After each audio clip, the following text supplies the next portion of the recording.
Paz de Cristo, soy José Realpe y quiero compartirte en este momento una palabra de Dios. Una semilla llamada fe. Estaban 9 de los 12 discípulos del Señor intentando inútilmente liberar a un joven que estaba totalmente endemoniado. Había mucha gente esperando ver milagros por manos de ellos, ya que en esta ocasión Jesús no estaba en ese lugar, así que ellos tuvieron que demostrar en la práctica cuánta fe tenían.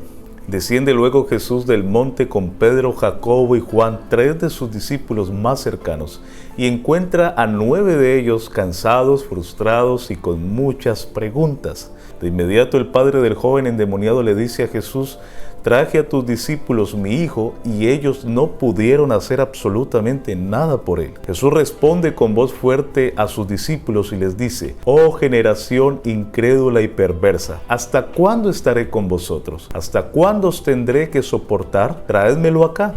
Luego sabemos cómo el Señor reprendió al demonio y el joven quedó libre de su tormento. Entonces sus discípulos le preguntaron: ¿por qué no pudimos expulsar al demonio? El maestro le respondió: por la poca fe que ustedes tienen. Les aseguro que si tienen fe tan pequeña como de un grano de mostaza, podrán decir a esta montaña: trasládate de aquí para allá, y se trasladaría. Para ustedes nada sería imposible. Por supuesto, Jesús hablaba metafóricamente del incalculable poder de Dios que se activa en la vida de aquellos que tienen fe como la de un grano de mostaza. Entendemos que la declaración sobre mover montañas y desarraigar árboles por la fe no es para interpretarla literalmente. La clave de esto es comprender la naturaleza de la fe, que es un don de Dios. En otras palabras, Jesús nos enseña con este principio que nuestra fe debería de comenzar al menos con el tamaño de un pequeño grano de mostaza. El tamaño de un grano de mostaza es solo una de sus características y no necesariamente es la más importante. La planta de mostaza es una hierba de rápido crecimiento anual. Crece hasta medir 3 o 4 metros en solo unos pocos meses. Era la semilla más pequeña que plantaban los judíos en sus huertos, por lo que la llamaban el grano más pequeño. Pero una vez que crecía, era la planta más grande del huerto. El grano de mostaza es un ejemplo impactante del potencial de una semilla. Aunque comienza siendo pequeño e insignificante, se convierte rápidamente en algo mucho más grande.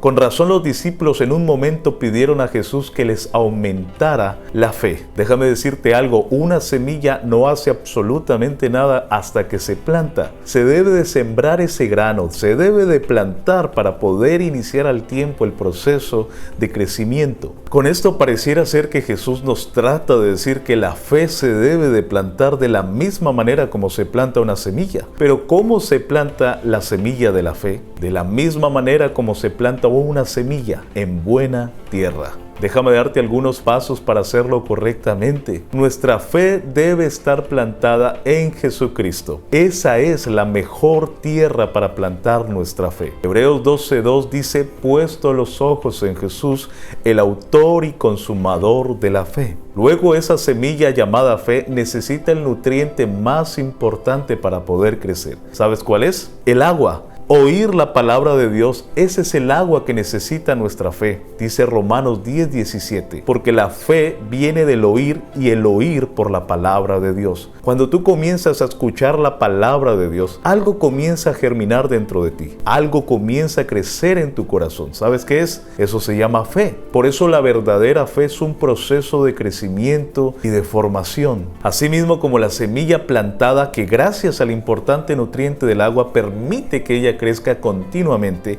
hacia arriba y hacia los lados, ensanchando sus vástagos a medida que la semilla se convierte en una planta. Asimismo, nuestra fe debe crecer por el agua de la palabra de Dios. Dice Isaías 55:10, porque como desciende de los cielos la lluvia y la nieve, y no vuelve allá, sino que riega la tierra y la hace germinar y producir, y da semilla al que siembra y pan al que come, así será mi palabra que sale de mi boca. No volverá a mí vacía, sino que hará lo que yo quiero, y será prosperada en aquello para la que la envíe.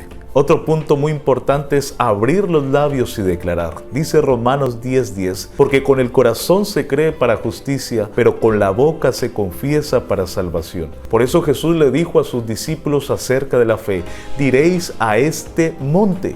Jesús quiere que abras tus labios para confesar lo que realmente crees en el corazón. Tus palabras son los vástagos que salen de la tierra. Ese es el tallo que brota de lo profundo, dejando ver que la semilla está convirtiéndose en una planta.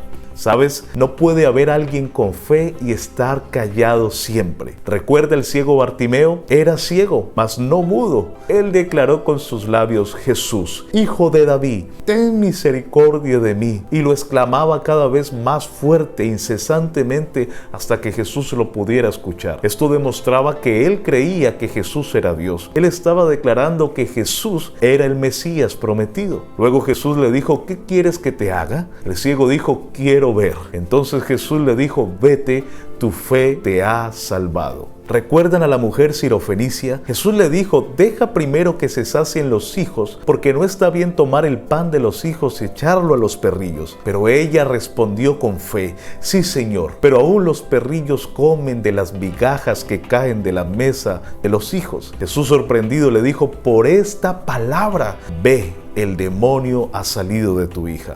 Y por último, la fe será probada para dar fruto. Primero de Pedro 1:7 nos dice: para que la prueba de vuestra fe, mucho más preciosa que el oro, el cual perece, mas sin embargo es probado con fuego, sea hallada en alabanza, gloria y honra cuando Jesús fuere manifestado. Este será el resultado de la prueba de nuestra fe: alabanza, gloria y honra cuando Él sea manifestado.